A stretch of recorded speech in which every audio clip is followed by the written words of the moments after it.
today, and after I speak, we're going to have a town hall meeting that has all of the speakers. We're going to ask them to come up here, and Frankie is going to walk around and with the microphone, and if you have questions or comments you'd like to make, this is a good time to do it, and we'll pick our brains and try to give you an answer for the question that you have. And also, if you have a Bigfoot experience that you would like to share, this would be a good time for that as well. All right?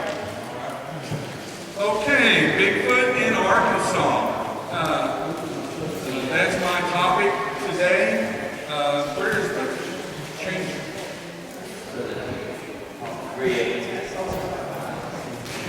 Where is it?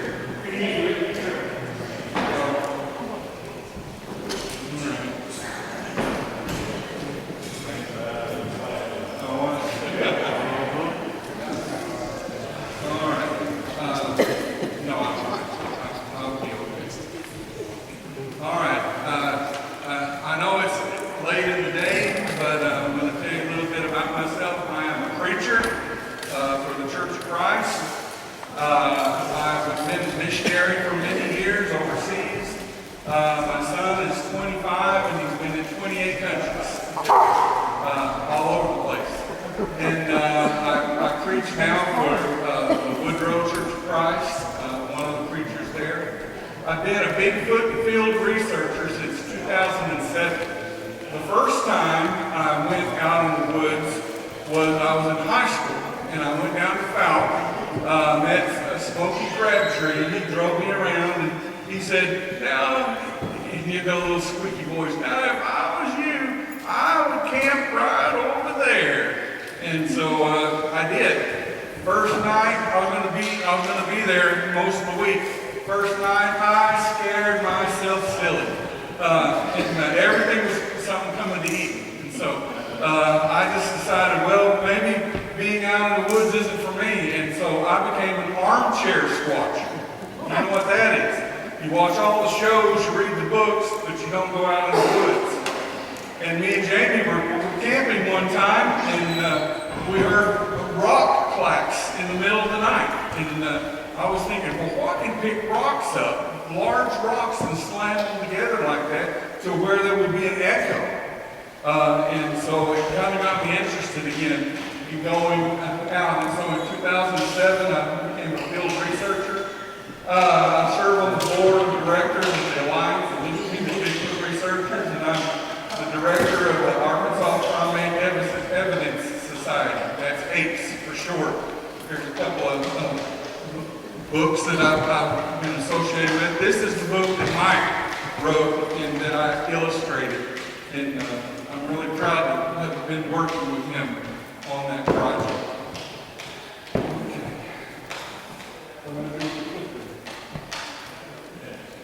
It's in my pocket. It's the same size as my flashlight.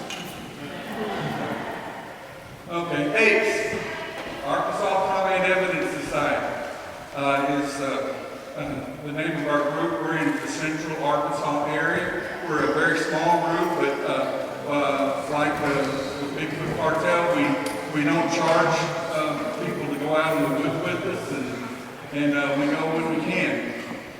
This is a map of Arkansas, and the red dots signify where a lot of sightings occur. So just so you can look and see where you're at. I've got over here, it's estimated that only 1 in 10 encounters are reported. 1 in 10 are reported, which means that there's a lot more out there that somebody says, I'm not going to tell anybody. People will think I'm crazy. Or the family just says, we don't talk about that.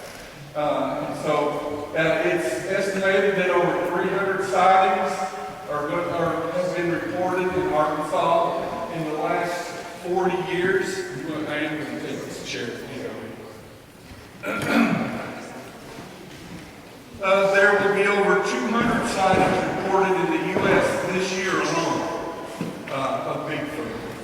And if only one of all of those sightings is real, Bigfoot is real. Think about that.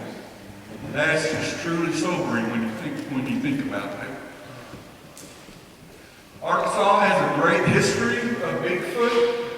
In fact, it had the first international Bigfoot sighting to occur back in 1851, and it talked about them seeing this thing for 16 years previously in the same area of Greene County, Arkansas. And so that would take it back to like 1835. And so that went from Arkansas, from Little Rock to Memphis. It went to Gettysburg. It went to New York. It went to San Francisco. It went to the London papers. And so it was the first international story about a Bigfoot. It all happened right here in Arkansas. In 1865, in close to Benton, one of these things was captured, and it was put in the Benton jail. And they came back the next morning, and it had pulled the bars out of the window of the jail, and it escaped. But it was one of the first known times where something had actually been captured. And then in 1972, like I was saying earlier in my other presentation, the legend of Boggy Creek put us on the map when it comes to creatures outside of the Pacific Northwest.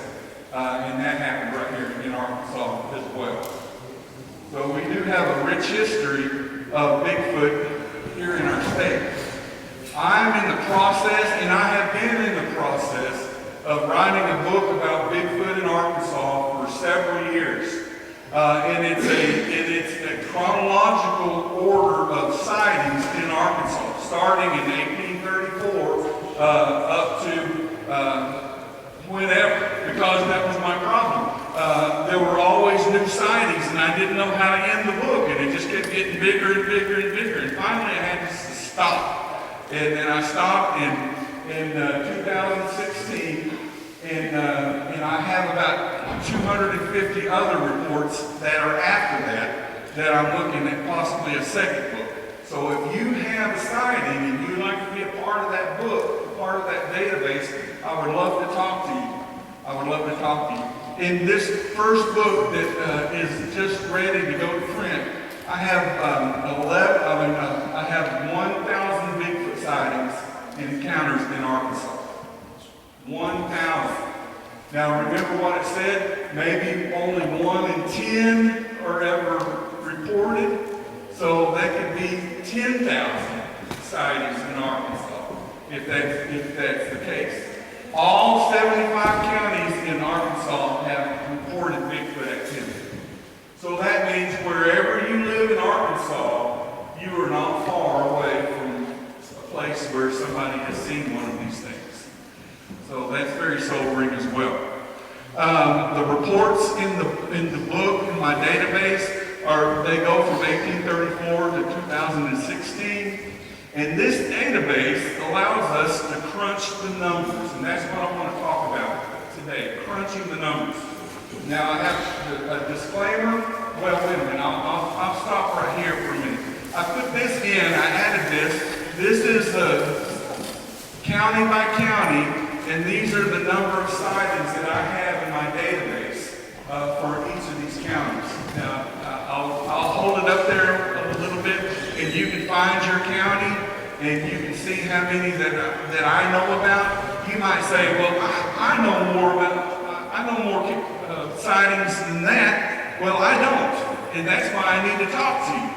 And I need to know that by far, Miller County in the very corner down here with 141 sightings has the most. I think the whole idea of the river bottoms down there make a great habitat for these things.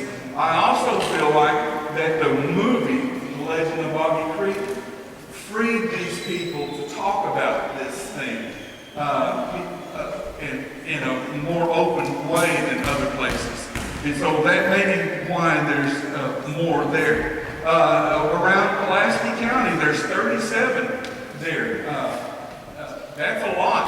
Maybe maybe that doesn't mean that there's more animals there, but there's more people that live there that can see these animals.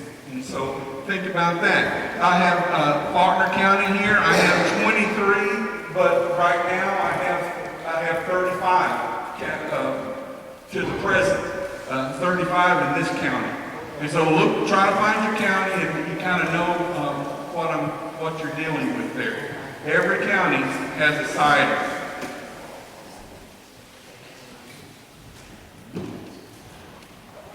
Okay, my disclaimer, I am not a professional statistician, and I don't play one on television, okay?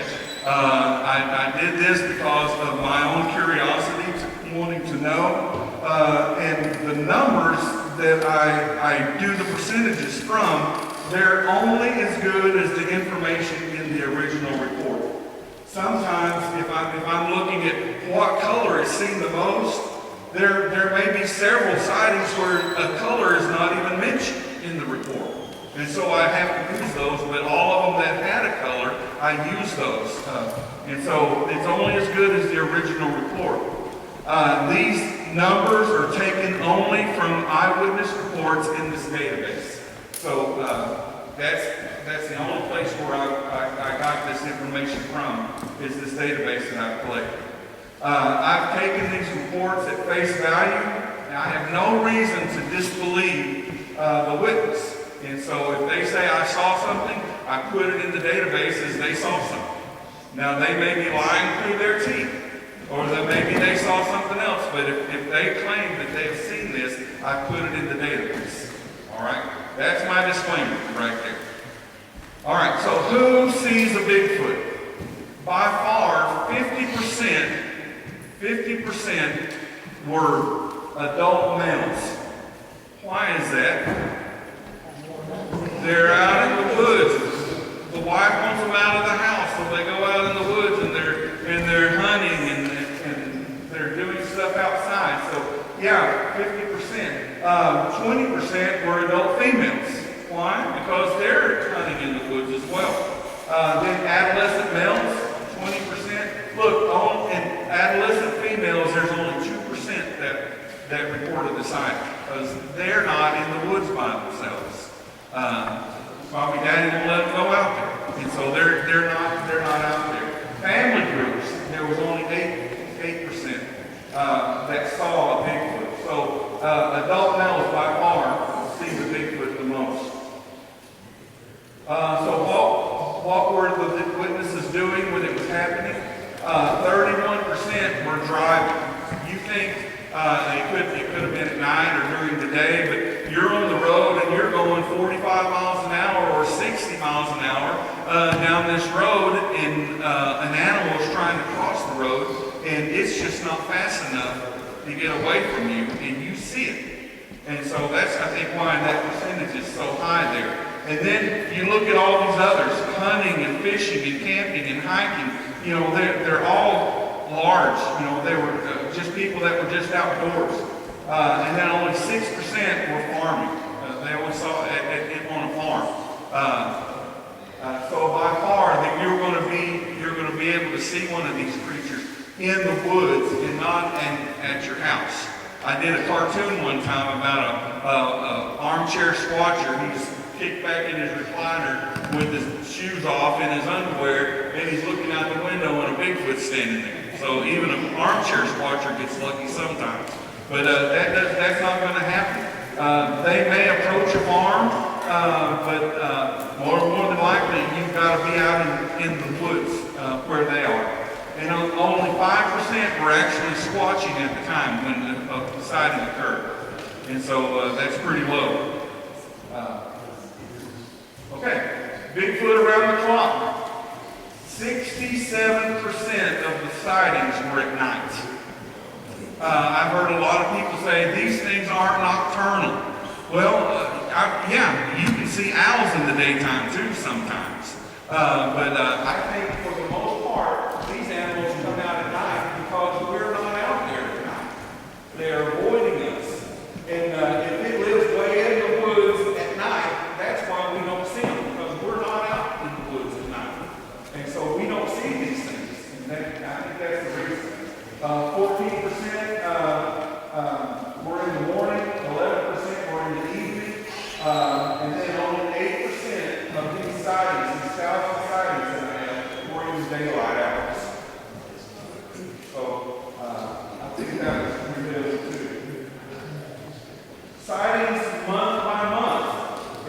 broke it down January through December, and by far, there October has 50%. So when you leave this building today, keep your eyes open and drive the back way. But who knows? You might be lucky. January and June and October seem to be, and July seem to be peak months. And I don't know why that is. Maybe by January food is scarce and they're having to search and forage more for food. Maybe they're doing the same thing in October. I don't know why. Maybe in June and July we're out in the woods more. Or maybe in October deer hunters are in the woods.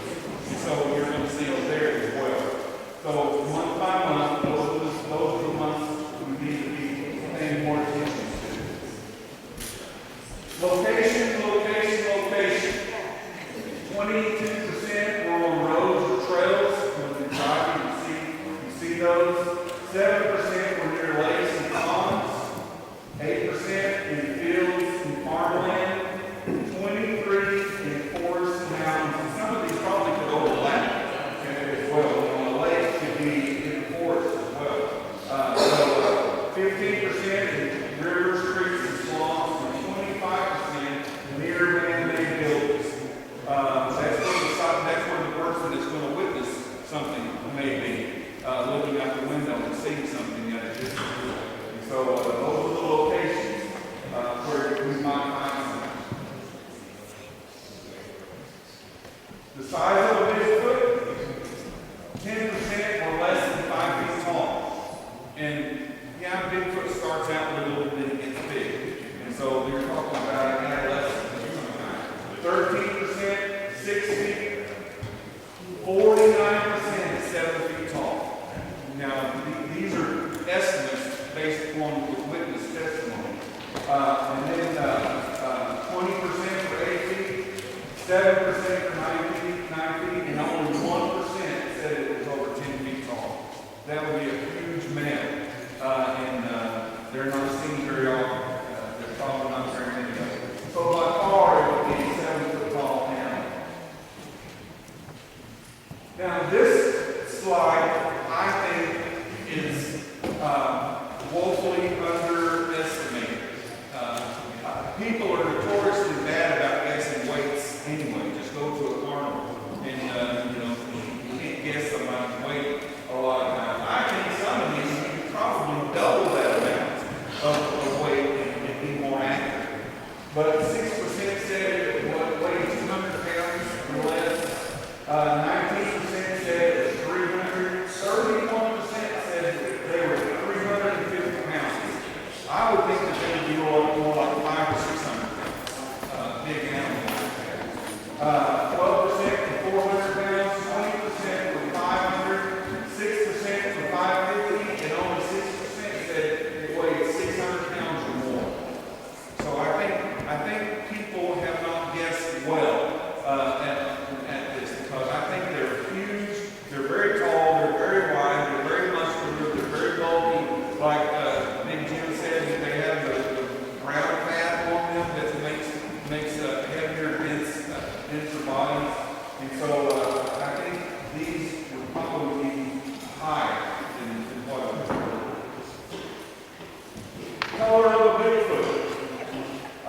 Black-haired Bigfoot, there was 25% of these sightings that talk about it being a black color.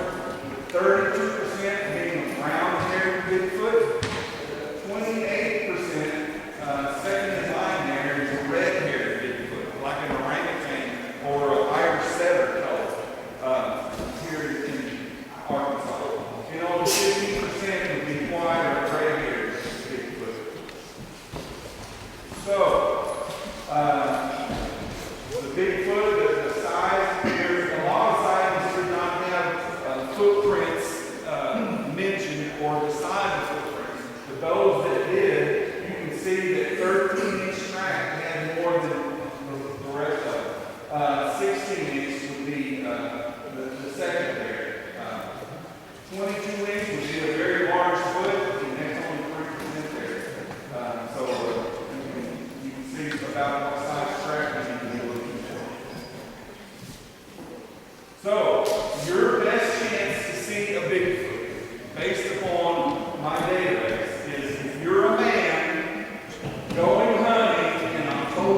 June.